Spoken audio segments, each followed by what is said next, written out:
In May, low staffing levels at the Doña County Detention Facility forced county officials to close the Juvenile Detention Center and move detainees to a portion of the adult facility that was completely separated by both sight and sound.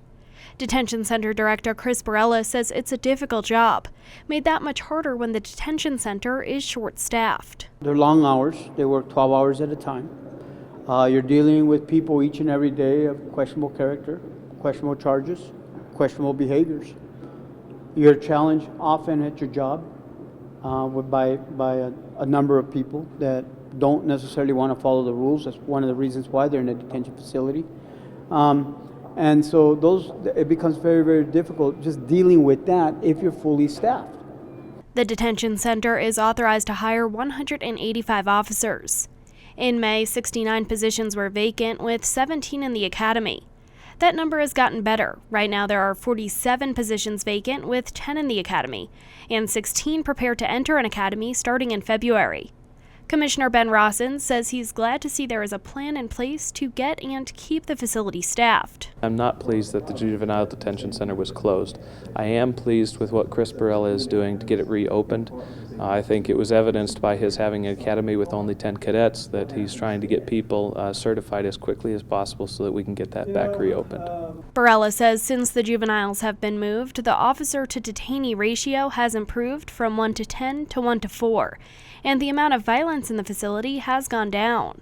The actual number of fights have gone down. The number of assaults from detainee on staff have gone down in this new facility. The facility is still direct supervision. Sarah Melton, an organizer with New Mexico Cafe, says they still have concerns about the safety of the children in the facility. First of all, there's lower numbers of children than at the old facility, so those numbers are skewed anyway around safety. And there are concerns about privacy with our children, their ability to see their parents, the ability to have privacy with legal counsel and their own therapists and counselors, as well as we're hearing increased levels of violence and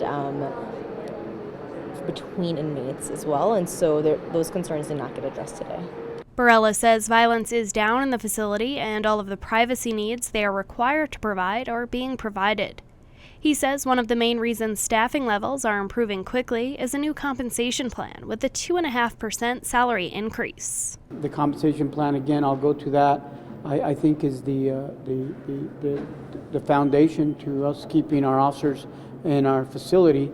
It has a step plan increase per year built into it, and hopefully that'll keep them where they need to be as far as compensation goes. And then the rest is our responsibility to make sure that our staffing ratios stay appropriate, that we're recruiting diligently and aggressively, and that we retain the people that we need to retain. Sarah Melton with New Mexico Cafe says they are pleased a plan is in place to reopen the facility and plan to keep monitoring the progress. We'd like to see more urgency from the Commission around this issue. We're excited to hear that there's a deadline of May and there's a plan to reach it, but the lack of urgency around the safety and well-being of our children from the Commission is concerning to us.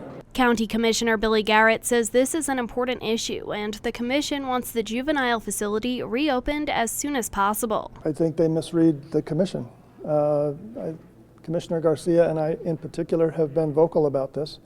And I don't believe there's any commissioner who has spoken against it. The juvenile facility was originally scheduled to be closed for 2 years.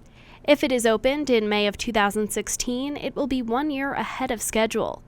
For KRWG, I'm Samantha Sonner.